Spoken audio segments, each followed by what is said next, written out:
24 घंटे के अंदर में प्रावधान है आईपीसी में, पॉक्सो एक्ट में, कि within period of 24 hour गिरफ्तारी एक्यूज्ड की हो जानी चाहिए।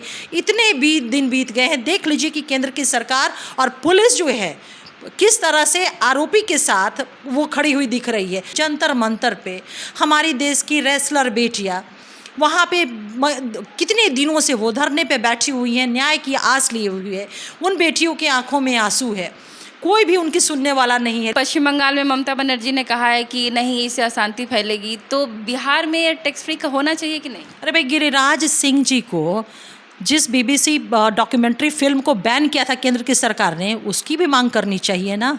वो भी हकीकत जानना चाहती है इस देश की जनता कि आखिर उस डॉक्यूमेंट्री फिल्म में क्या था। क्या अगर हमारी एक भी बेटी की ये स्टोरी अगर होती है तो टेररिज्म और ये सारा आतंकवाद जो है, ये अगर ये चीज़ें ऐसी हुई हैं तो यहाँ पे तो केंद्र सरकार का कंप्लीट फेलियर है। केरला स्टोरी को लेकर तो कहा जा रहा है कि ये आतंकवाद को उजागर करने वाला एक फेज़ है। उनका कहना है कि बिना हथियार के भी आतंकवाद को बढ़ाया जा सकता है। अरे भाई, आप सरकार हैं, आप देश की सरकार है, इतने बड़े लोकतांत्रिक देश की सरकार है, आप एक फिल्म के ऊपर आतंकवाद को दिखाना चाहते हैं। फिल्म के माध्यम से आपको जानकारी मिलती है। केंद्र की सरकार, मोदी सरकार गूंगी बहरी अंधी सरकार है, तानाशाही निरंकुशीवादी सरकार है। ये उसी विषय पे मुंह खोलती है जहां से उसको अपनी राजनीतिक रोटी सेकनी है। जिस तरह से भारतीय जनता पार्टी इस पिक्चर को लेकर के अपना रुख अख्तियार किए हुए, तो निश्चित रूप से उनको अपना पॉलिटिकल एंगल इसमें दिख रहा है। धोखा देना, झूठ बोलना, फरेब करना एक मानव स्वभाव है और वो किसी भी जाति धर्म वर्ग का हो सकता है। वो किसी एक धर्म के मजहब से या जाति के चश्मे से उसको देखना उचित नहीं होगा। देश के हालात बहुत ही बद से बदतर हैं। इस मुल्क में बहुत सारे इशू हैं। इस मुल्क का नागरिक भारतीय जनता पार्टी के सरकार में महफूज नहीं है, चाहे वो किसी भी समाज का, किसी भी वर्ग का, किसी भी संप्रदाय का हो, क्योंकि ये सरकार गूंगी बहरी और अंधी सरकार है। नमस्कार, मैं अनुराधा, आप देख रहे हैं the activist. The Kerala story movie जब से रिलीज हुई है तब से इस फिल्म को बहुत राज्यों में जहां बैन कर दिया गया है, वहीं कई राज्यों में इसे टैक्स फ्री भी कर दिया गया है। टैक्स फ्री करने वाले राज्य जहां जो बीजेपी शासित राज्य है, जैसे कि यूपी और मध्य प्रदेश, इन जगहों पे, इन राज्यों में मूवी को टैक्स फ्री कर दिया गया है।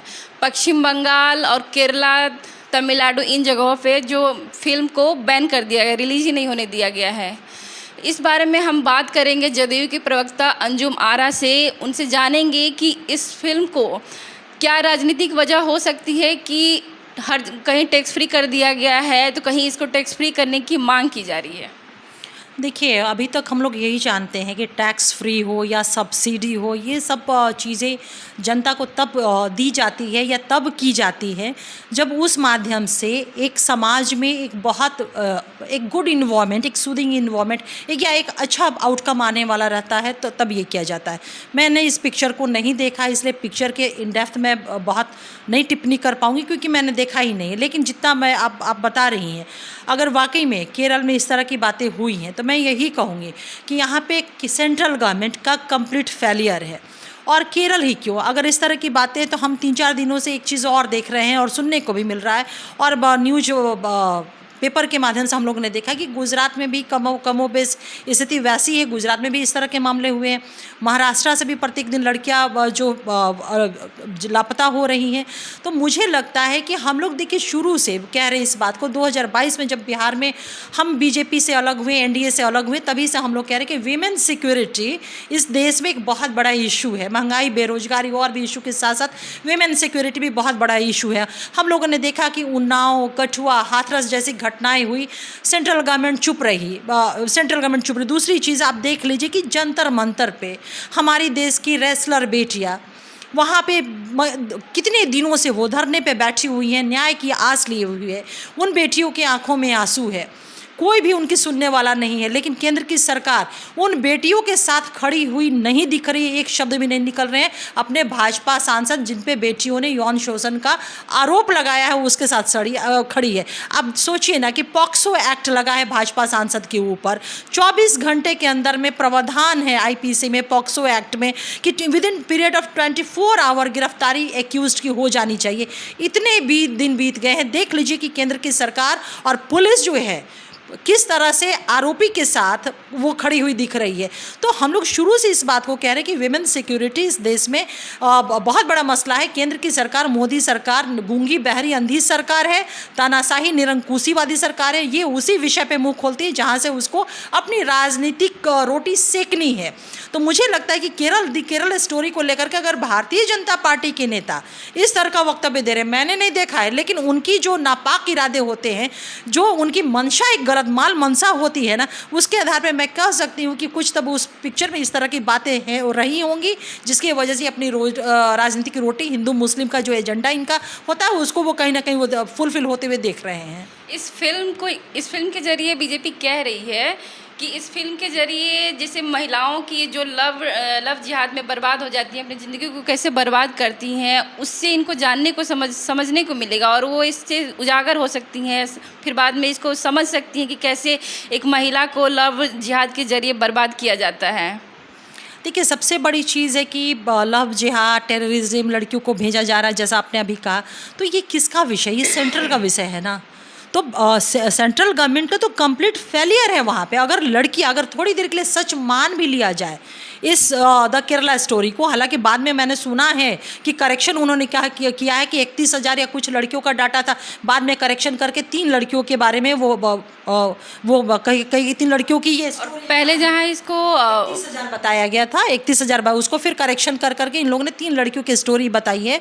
तो मैं अगर 3 लड़कियों के, अगर हमारी एक भी बेटी की ये स्टोरी अगर होती है तो टेररिज्म और ये सारा आतंकवाद जो है, ये अगर ये चीज़ें ऐसी हुई हैं तो यहाँ पे तो केंद्र सरकार का कंप्लीट फेलियर है।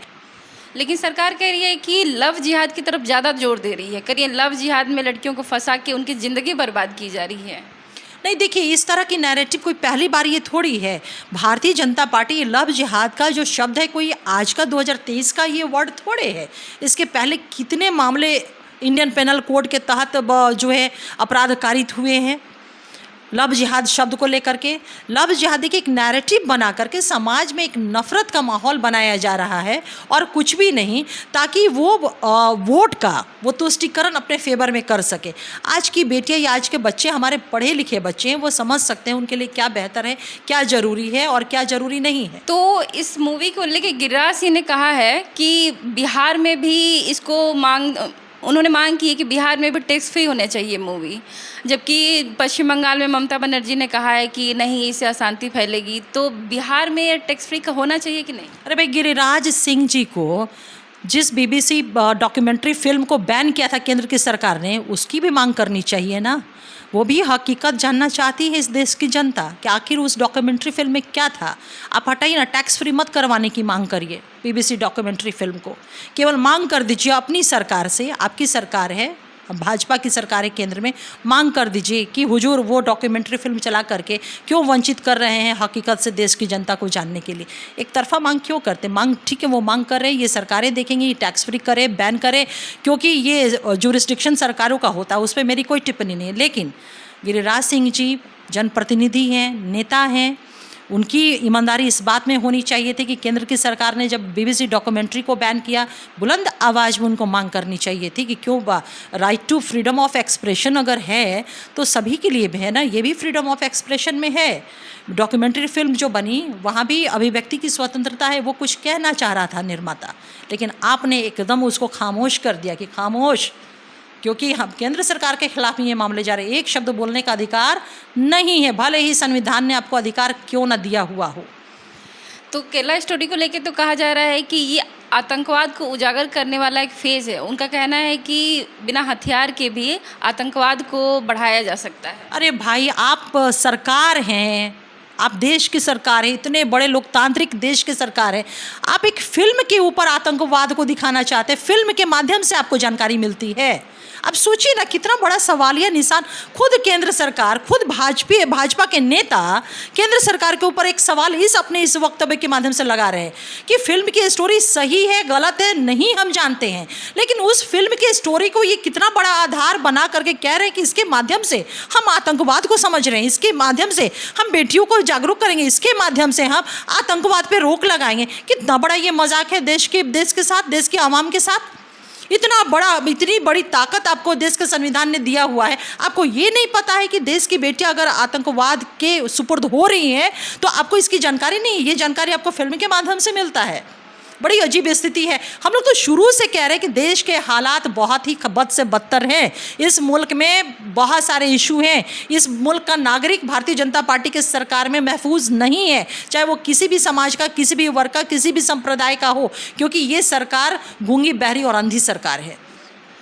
वुमेन सिक्योरिटी को लेके मूवी में दिखाया गया है कि जैसे कहा बीजेपी सरकार कह रही है कि लव जिहाद की जो एंगल वो रख रही है, तो जो महिलाएं मूवी देख के बाहर आ रही हैं सिनेमा हॉल से, तो उनका कहना है कि क्या हम किसी से प्यार करेंगे, किसी से दोस्ती करेंगे तो क्या उनकी जाति और सरनेम देख के करेंगे?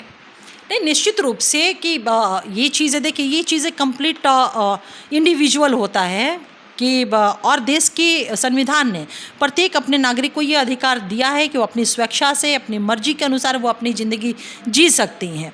तो मुझे नहीं लगता है कि इसमें किसी को भी हस्तक्षेप करने का अधिकार है कि कोई एक लड़की या कोई एक लड़का जो है वो अपनी ज़िंदगी किसके साथ और किस तरह से वो आगे ले जाएगा। रही बात कि उसमें जो धोखे की बातें होती हैं, तो धोखा एक मानव स्वभाव है, उसको मजहब से आप नहीं जोड़ सकते। क्या धोखा दूसरे समाज की जो बेटियां जो अरेंज मैरिज होती है उनके साथ नहीं होता है ना? तभी तो इतने सारे मामले केसेस कोर्ट में पेंडिंग पड़े हुए, मैटर सब जुडिस है ना, ये हकीकत है ना।